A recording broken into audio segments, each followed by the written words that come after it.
Ces images diffusées par les gardiens de la Révolution montrent les frappes lancées contre des intérêts américains dans différents pays du Golfe. Les armées de Bahreïn et de Jordanie disent avoir intercepté plusieurs attaques sur leurs territoires respectifs. C'est aussi le cas au Koweït.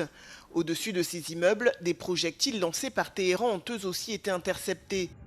Avec ces frappes, l'Iran veut riposter après les attaques qui ont fait voler en éclats le cessez-le-feu fragile qui était en cours. Et Washington veut même aller plus loin, comme en témoignent ces images du commandement central américain. Les États-Unis ont annoncé avoir lancé une nouvelle série de frappes sur l'Iran pour affaiblir ses capacités militaires. Ces dernières attaques ont fait de nombreuses victimes. Ce mercredi, l'Iran a annoncé la mort de plus de 30 civils et de 7 militaires dans le sud du pays. Il y aurait également plus de 260 blessés depuis le début des frappes américaines il y a quelques jours. Donald Trump a menacé de s'en prendre aux centrales électriques du pays si aucun accord n'était conclu avec Téhéran. Next week comes the power plants. Next week comes the bridges. We're going to knock out all their power plants. We're going to knock out all their bridges unless they get to the table and negotiate. Cette guerre menée par les États-Unis n'est pas seulement militaire, elle est aussi financière. Le Trésor américain a annoncé le gel de plus de 130 millions de dollars liés à la Banque centrale d'Iran. De son côté, Téhéran a déclaré que le détroit d'Ormuz restera fermé jusqu'à la fin des frappes américaines. Le mois de juin dernier a été le plus meurtrier pour les civils en Ukraine depuis avril 2022, selon la mission de surveillance des droits de l'homme de l'ONU dans le pays. Au moins 293 civils ont été tués et 1990 blessés, un chiffre qui porte à 37% l'augmentation de décès de civils ukrainiens au cours des 6 premiers mois de cette année par rapport à l'année dernière. Cette hausse s'explique par l'intensification ces derniers mois des attaques à longue portée menées par la Russie, qui visent principalement des centres urbains éloignés de la ligne de front, notamment celui de Kiev, alors même que l'Ukraine est confrontée à une pénurie de missiles de défense aérienne. Les autorités russes ont également fait état d'une hausse de victimes civiles sur leur territoire. Selon l'ONU, 250 civils ont été tués au cours des 6 premiers mois de l'année 2026, soit une augmentation de 121% par rapport à la même période de l'année précédente. Depuis le début de l'invasion russe en février 2022, l'ONU a confirmé la mort de plus de 16 400 civils en Ukraine, dont plus de 800 enfants. L'organisation souligne toutefois que ce chiffre est probablement sous-estimé, faute de pouvoir vérifier le nombre de victimes dans les zones occupées par la Russie, notamment à Mariupol.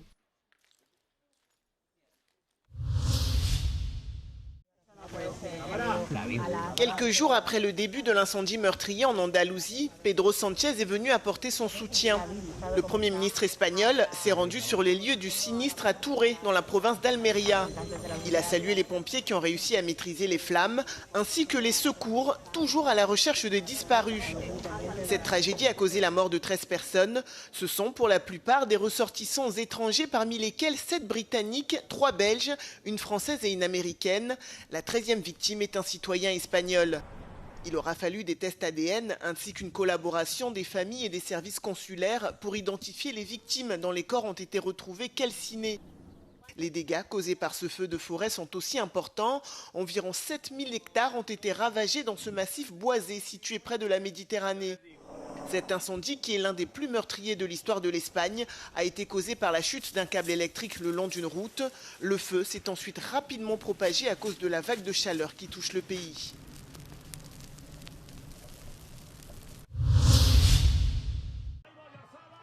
L'Espagne s'est qualifiée pour la finale de la Coupe du Monde de la FIFA après avoir livré une performance sereine et efficace en surclassant la France 2-0 ce mardi soir à Dallas.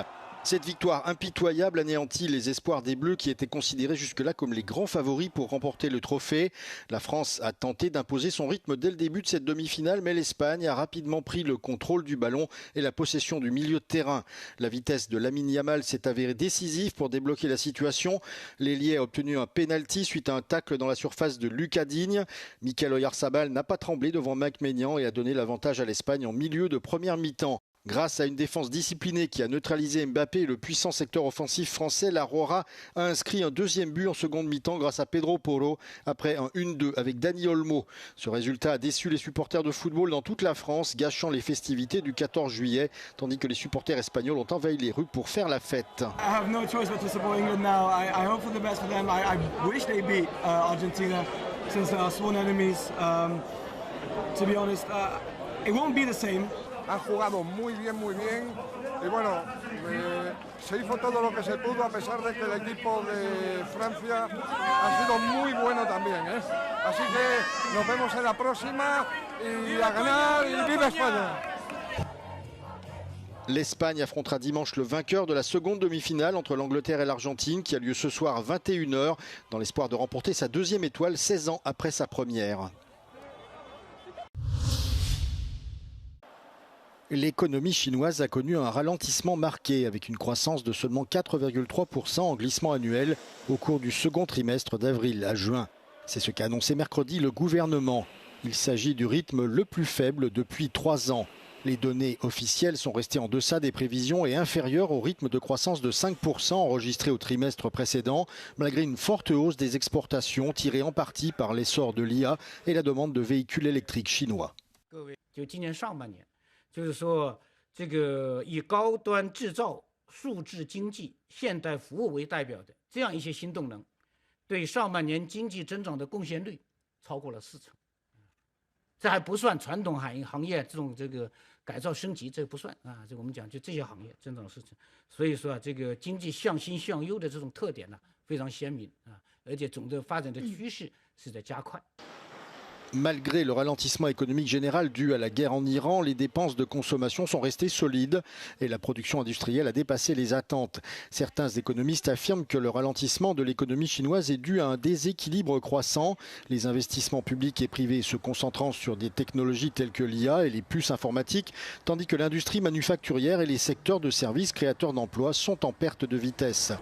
Cela soulève des inquiétudes quant à la capacité des entreprises spécialisées dans l'IA et la robotique à créer suffisamment d'emplois pour soutenir la croissance à long terme. La Hongrie doit fermer la porte à la Russie et retrouver la confiance de ses alliés, a déclaré le ministre hongrois de la Défense lors de la conférence Budapest Energy and Security Talks. Romulus Rossi-Sendi a également promis que d'ici à 2035, le gouvernement hongrois respecterait l'exigence de l'OTAN consistant à consacrer 5% de son PIB à la défense. Műveleti területen pedig a magyar katonák mindig ott vannak. Számunkra a Nyugat-Balkán ugye rendkívül fontos, és ott a KFOR és az EUFOR-nak a parancsnoki tisztségét vittük már, és fogjuk is vinni. Tehát nem csak anyagilag teszünk hozzá a szövetséghez, hanem a katonáink a battlefielden, a terepen is bizonyítják, hogy értékes partnerei vagyunk a szövetségnek. Le secrétaire général adjoint de l'OTAN a souligné que le sommet qui s'est tenu la semaine dernière à Ankara avait démontré que l'Alliance était unie et capable de défendre ses membres. Allies are generating the capabilities our defense plans require and stepping up the contributions to NATO's collective defense and deterrence. This is not simply about spending more. It is about ensuring that our armed forces have what they need to keep our 1 billion people safe in a more dangerous world. L'un des thèmes principaux de la conférence portait sur la manière de préserver la sécurité européenne face à la menace russe et au recul du soutien américain. The Europeans have to stop Putin, and in order to do that, I think they have to develop the will to shape the future of Europe, to stop Putin, and to work together with Ukraine to achieve a result. The longer this goes, the worse it will be for the Ukrainians first and foremost, but also for Europe. What happened in the last, especially in the last year and a half of Trump presidency, was extremely beneficial for Europe because it was a wake-up call, maybe a very rude one, but still a wake-up call with regard to defense spending for quite a few countries, conscription and technological overhaul. NATO's task is to prepare to defend against Russian aggression and to support Ukraine as it fights for its survival. The Russian threat is real. Moscow still wants its empire. That's NATO's task, to prevent that. Le vice-ministre turc des Affaires étrangères a lui averti dans sa prise de parole que les chaînes d'approvisionnement devaient être sécurisées afin que les capacités de production puissent être mobilisées pour défendre l'Alliance de manière adéquate. Le niveau du Danube a tellement baissé en Roumanie qu'il entrave désormais les transports et l'agriculture.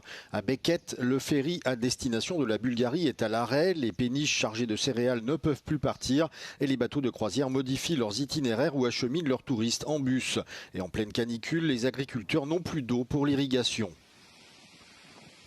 Din cauza nivelului scăzut al fluviului Dunărea, mai multe barje au rămas blocate în larg în apropiere de portul Bechet. De altfel, și vasele de croazieră au probleme. Cele care ar trebui să ajungă în zona deltei Dunării acostează tot în zona portului Bechet. The travel agencies try to find another plans for the guest.